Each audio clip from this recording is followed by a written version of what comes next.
Hey, hey, Jawbreaker. First of all, I want to say that I saw your Gone with the Fur Theater response video you did to that one person who did a video back in 2014. And I have to say that you did a decent job there. You gave your opinion on how you feel about that. And let me kind of do a response myself. You see, you did bring up some good points, except when you brought up, except when you kind of responded to the fact that Sally, always, is always taking care of herself, defending, kicking butt. You show panels of her in the purple vest. Well, let me tell you something. That purple vest, if you will, that was an animatronic Sally. That was from the Princess Sally three-part miniseries. It's an animatronic Sally, and it was an animatronic Sally that was basically so lifelike to the original that the only difference people might notice is the vest, and that was it.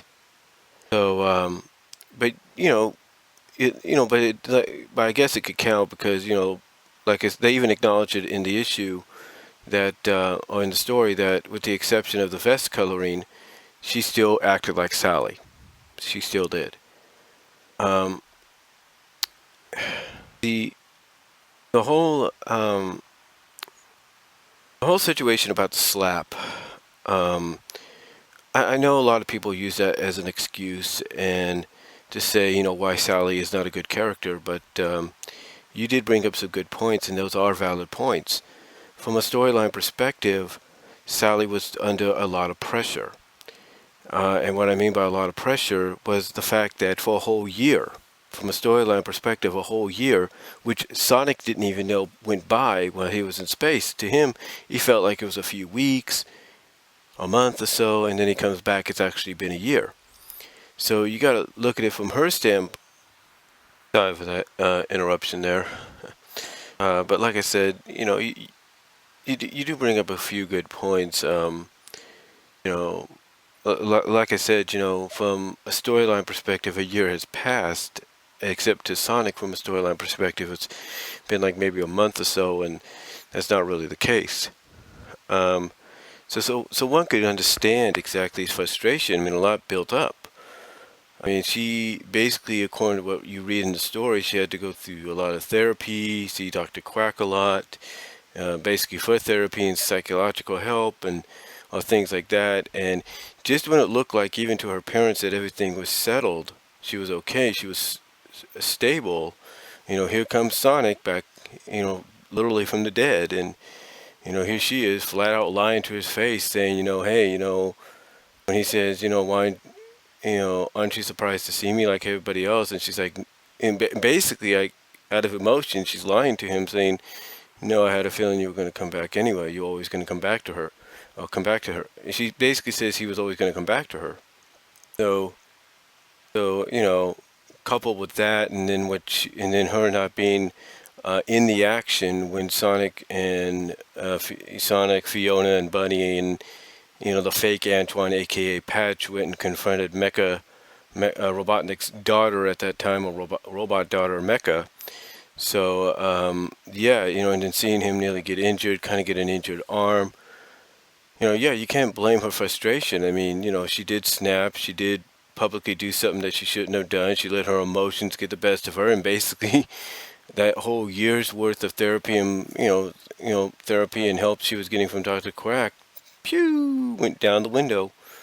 Went out the window, and and one could say that she was being selfish, but she wasn't. I mean, from a realistic standpoint, she was trying to protect Sonic. She was trying to tell him, hey, look, there are others out there just as capable, if not more of capable than you to handle the situation. But, Sonic being Sonic, and of course Sega, in this situation, Sonic has to be the one that fights Eggman. It's basically, uh, it's kind of like how they describe the Sami Zayn Kevin Owens feud right now in WWE. That these two are destined to fight forever. These two are destined to pound the living crap out of each other for the rest of their lives, no matter where they go. So, to me, that's so to me, that's basically the situation with Sonic and his deal with Eggman. It's like, even if you have someone like Sally in the old timeline in issue 134 saying, "Hey, look, I want you to be by my side. I don't want you to get hurt. Be by my side until my parents get back." Da da da. It's Sonic's destiny to always fight Eggman and vice versa, and that's why he had to, and basically from a storyline perspective, selfish or not, that's why he said no, he turned it down. Even though he should realize, and I think he may have admitted it, even though she apologized for her actions about 30-something issues later, that, he was, basically both admitted that they were at fault. And, really, what can you say about that? They did slowly start to make amends. 20 issues passed and everything. They slowly started to make amends. They became friends, if you will, and all that. And, even after the whole Fiona debacle and stuff like that, they became friends. And, heck, Sonic still had feelings for her. Let's be honest, because of the fact that when he found out she was going to marry the fake Antoine Patch, couldn't let that pass. He couldn't let that pass. So for him to find, and literally, if you take a look at that issue where it happened, I think it was the last issues that Ken Penders officially wrote. Not, he literally found out and deduced that the Antoine that was there was not Antoine. That the real Antoine would not break up a bunny, and the real Antoine would not be acting the way he is. And more so, the real Antoine wouldn't try to poison and kill the royal family to take over. So he was the one that deduced that this was Patch. So, yeah, and then after the whole, like I said, Fiona debacle, you could tell Ian Flynn was starting to slowly rebuild them. Yes, we went through the whole Iron Dominion arc. We went through that whole Ken Con, and Sally situation, and even a tease of Sonic and Amy probably ending up together at the end of 207, which did not happen. So, Ian Flynn, he started to slowly build the relationship back up. He was doing something that I think Ken Penders and Carl Bowlers would never do, and that slowly build it up, kind of let them realize they still had feelings for each other, let them kind of rekindle that relationship. And it all culminated in 222. They started to, even after the Iron Dominion arc, you had you had Sally and Sonic always flirting with each other, kind of like acknowledging there's something there still. And finally 222 comes around and it happens. They finally do end up getting back together officially. And what's ironic about that is that's almost 100 issues later. 100 issues from the last time they got back together, which was around 123. So just about 100 issues later. And what's more intriguing about this, about 222, and I think this is one of the reasons have people like this individual you responded to not being fans of Sally, especially from an Archie Comics perspective, is due to the fact that in 222, Amy Rose stood up for them.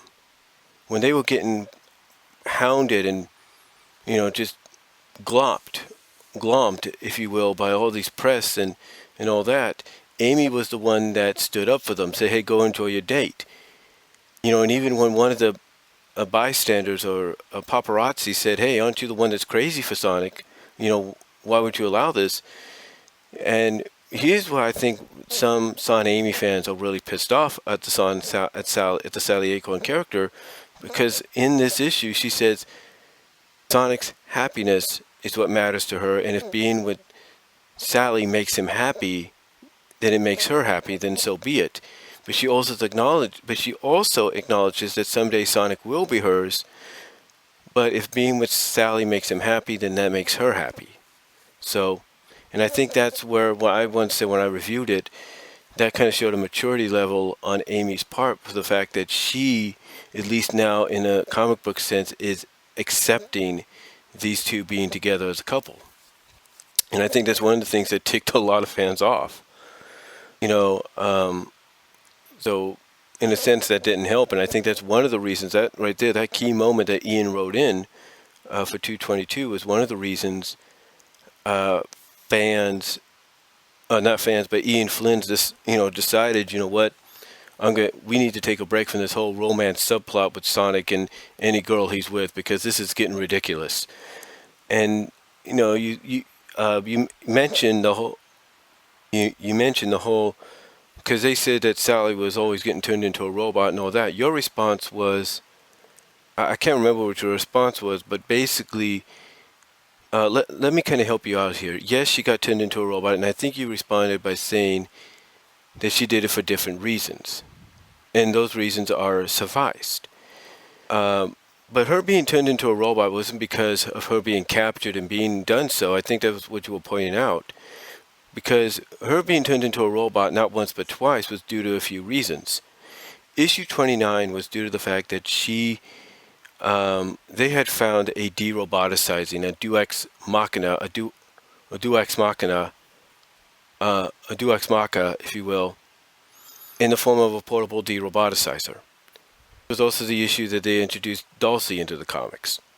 So, by doing that, and like I said, introducing this Deus Macha plot device known as a portable de-roboticizer, Sally had made the decision, you know what, we need to stay a step ahead of Eggman, so why not let him roboticize me into a robot, and in that way I can relay any information back to you guys, and we'll stay a step ahead of him. Now, the original plan was for her to do that, as well as for a little microchip or device that Rhoda had placed on the back of Sally's ear that was intended to get roboticized with her so that she could retain her free will. Unfortunately, the device that was planted behind her ear fell off during the roboticization process or during her struggling or something, and she ended up losing her free will to the roboticization. Now again, thanks to the plot device, the Deus Machina plot device of the de-roboticizer, Dulcie, and this being Dulcie's introductory issue into the comics, she didn't remain a robot for long. Dulcie was able to use it to de-roboticize her, and that was the last time she was a robot until the end of 230, which she became Mecha Sally by sacrificing herself to the global roboticizer to make sure the planet wouldn't be roboticized. Now, there's a lot of people, even myself, that have come out and said that they could have done it to where the roboticizer beam could have blasted off to the side of the planet and nothing would have been affected, But they needed some kind of drama, and you got to look at it this way. Ian Flynn obviously wanted to use this momentum to kind of prove, or use this moment to prove that nobody was off limits, not even the main characters. So, if you read 225, she was killed. The Genesis Wave was able to allow Sonic to go back in time and save her from being shot. And it was during the Genesis Wave where her and Sonic, ironically, were the only ones that had memories of the old world flashing back into their minds. So it was basically made for dramatic effect. Like, here's Sonic's sacrifice, here's Sonic going back in time thanks to the Genesis Wave to save Sally and bring her back and to life, only to lose her again to her because of her sacrifice to the roboticizer. And she did that for sacrificial means. A lot of people point that out. And that, to me, was Ian Flynn's way of trying to redeem the character, saying, hey, look, she's not that selfish. She is a redeemable character. She does this, she does that. And, that's why she was a robot. And honestly, I came out, and you probably noticed this, Jawbreaker, I came out and I said, look, when that started, I said, hey, I'm not going to read the issues until this is done. For 17 months, I did not read a single issue. I got them in the mail, but I didn't read a single issue. And then finally, when it was all said and done, I opened them all up. You could check it out on YouTube, and I reviewed them. I read them, then I reviewed them. Check it out on YouTube. I talked about it. So, the thing is, yes, she got turned into a robot twice, but most of them was for the betterment, for the good of everybody else and the betterment of everybody else. The second one, of course, was not the most popular one because, one, there was always fans that were debating, even to this day, when she got weaponized, did she just get weaponized armor wielded onto her with maybe a few exceptions? Or did Eggman take her apart, gut her, and do what he did and make her into what she was. Nobody really knows. We probably won't know until Lost Hedgehog Tales is complete, but who knows when that will be. But, overall, I can understand. So, I can understand, basically where you're coming from with all that.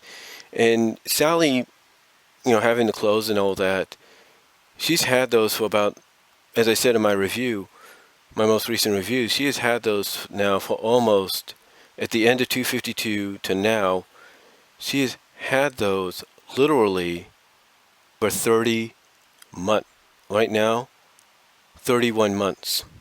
31 months. That's 2 years, 5 months, almost 2.5 years. So I can understand what you're talking about with this fan. Like, hey, you made this video, you're talking about her being naked, but look, she's had these clothes just as long as you put that video around. So what's your point? And I think the reason why you have fans like this that are against Sally, and I've mentioned this before, I believe, it's because we're in a different generation. I don't know if you were born in the late 80s, 90s, Jawbreaker, I don't know, but there's a generational gap. And that generational gap is if the character is not in the Sonic games and anything else Sonic, then they're not that important. And they look at Sally as being a character that, yes, she's been around since late 92, early 93, mostly 93 to now, but they don't look at her as someone going beyond the comic books or going beyond Sonic SatAM, the cartoon series, or beyond the Golden Book or junior novels that have come out. They don't see her going beyond that. They don't see her in the games except for that bonus stage in which she made a cameo appearance. But that was it. They don't see her going beyond any of that. And even though there was a SatAM game planned but canceled, and even though it's been petitioned, talked about, and emailed, faxed, and whatever by numerous fans and people on the inside saying, hey, you need to put this character in a game, it's never happened. And this is why you have those Amy fans out there, because Amy basically is in everything Sonic now. Or ever since Sonic CD, and mostly, as you pointed out, ever since Sonic Adventure, she's been in everything Sonic. And that basically for a lot of the Amy fans is justification for her being with Sonic, especially when you look at the fact that at the end of Season 3, they kind of hinted at it, and that's Season 3 of Sonic X. Then you look at Sonic Boom, they're kind of hinting at it there, and that being the cartoon series, I'm not sure about the games, but nothing official yet, even though they've teased and hinted at it. So this is, to a lot of fans, that's justification that it should be Amy with Sonic and not Sonic with Sally. So it's generational gap is what it is. I'm sure a lot of these fans have not even seen Sonic SatAM yet. If they would watch it here on YouTube, they probably see what it is, and they probably see why. But they haven't seen it. I'm not sure if they have seen it and they just don't care about it. But I think it's mostly a generational gap, Jawbreaker. Because if you listen to the person you're responding to, it sounds like they're a lot younger than you and I. And being at that age difference, you could probably tell that that they're more into the Sonic of this generation, what's Sonic and Amy and Tails and Knuckles and Blaze and Rouge and Shadow, and not taking into effect of the Sonic that's been around for 25 years, everything that's related to Sonic. You take a look, what Jay Foxfire has done recently on her channel for Sonic's 25th. I talk about it. Like I was saying, I talked about it. Jay has talked about it. I'm sure you're going to talk about it. Everybody has talked about and acknowledged Sonic's 25th. The thing is, what a lot of these fans don't realize is there's a lot of things that have made Sonic what he is throughout the 25 years. I mean, you have Sega coming out, according to Facebook, and it's trending right now, that they want to make Sonic into an entertainment icon, not just a video game icon. They want to make him an entertainment icon. So that kind of tells you that they acknowledge the fact that there's more to Sonic than just what we have in the games, what we have in Boom and all that. So, and again, that's what it is. It's a generational gap. I mean, if Sega didn't want Sally and Bunny and Antoine and Rotor in the comics around anymore, they would have said so. But they still want them around because they create a diversity for this character. It's like, Okay, the comics right now are more game related, are more related and geared towards being more game adaptable than before. The characters have redesigns that make them look like they came straight out of the games. So, they recognize that these characters, like Sally, help launch Sonic into what he is today. And to me, it's a generational gap. It's a generational thing that these fans cannot accept that they've mostly grown up in the past 20, 15 years of just knowing Sonic, Amy, Sonic, da-da-da. And that's it. They haven't acknowledged the fact that, well, not 20 years, I should say 15 years, 15 to 17 years of it being Sonic, Amy. They haven't been, like I said, I don't think, even if they've taken a glimpse, even realized how important a factor Sonic SatAM was and Sally's role there. Sally's role there, despite how people might feel, with all due respect to Mix Fan 8643 and anybody else, Sally's role there, wasn't just as a love interest, but as the leader of the group. But here's the thing. She was presented in a way that even today's fans could accept. I mean, here's what's funny. I look at the fact that Amy Rose is presented in Boom, and I even said this, as being sort of like Sally-like, being very Sally-like at times in Boom. And I think that's exactly how fans, if they would see, and that's exactly, I look at Amy, maybe even Percy, as being very Sally-like at times in Boom, mostly Amy at times. And I'm sure if fans of Boom, of this generation of Sonic, was to check out SatAM and see Sally in it, and see the moments and see how she was presented, they might see similarities. Maybe not. But the point is, it's a generational gap, and that generation has not seen Sonic SatAM. They haven't. And you don't have Sonic SatAM on Netflix anymore. You don't have it, as far as I know, on Amazon Prime or Hulu.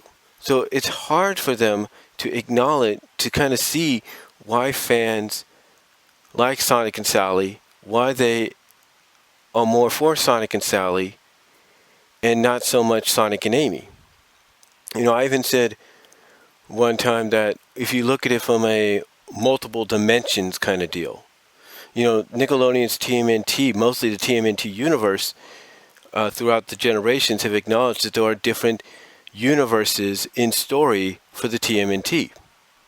Turtles Forever, which was the finale to the 2003-2009 Turtles, acknowledged that there was, different universes, of Turtles, different worlds with their interpretations of Turtles. The current series did the same thing recently. So basically, I said it like this: if you look at it from that perspective, then everything works out. If you look at Sonic and Sally being from the SatAM universe of the Sonic universe, or the overall Sonicverse, from the Sonic SatAM world, Archie Comics world, then fine, that's cool. It's like if Sonic and Sally, it's like, I said it before, I'll say it again here. If you would divide them into different dimensions and all that, if you were to accept, okay, SatAM is in a different universe, in a different Sonic world, a different Sonic universe, keep it there, fine, that's great. If you are a fan of Sonic and Sally from that, fine, keep it there. The Archie Sonic world, if that's in another dimension, fine, keep it there. If you're a fan of that, that's fine. And that's basically how I think some fans should look at it. Look at it as if, kind of in the same way that the Turtles are doing with their stuff. Look at it as though these are characters from different dimensions, different worlds. You even had that crossover with Mega Man Worlds Unite, where Styx came into play from the Sonic Boom world. So why not just look at it like that? Why not look at it as the fact that the Sonic SatAM series is its own dimension, its own world, its own universe, its own interpretation of Sonic, and if you're a fan of that and the pairing of Sonic Sally there you go. Same with Archie Sonic. If you're a fan of what they're doing here, and you want to stand up for that, then look at it as being from a different world, a different dimension. its own entity, its own interpretation. Same with the games, same with Sonic X, same with Sonic Boom, and so forth. So, I think, honestly, Jawbreaker, that's what a lot of this generation has to start doing. They need to start looking at it from that perspective of these are different universes, these are different dimensions, these are different interpretations. And they need to accept the fact that fans like different interpretations. It's not all one big deal. It's not all one big world, one big universe. It's not all one retcon, reboot, whatever. No, these are different interpretations, different universes, different worlds of Sonic that exist. And they need, in my opinion, to make things less stressful for them and for you, for people like them, you, me, Ian Flynn, you name it, Sega.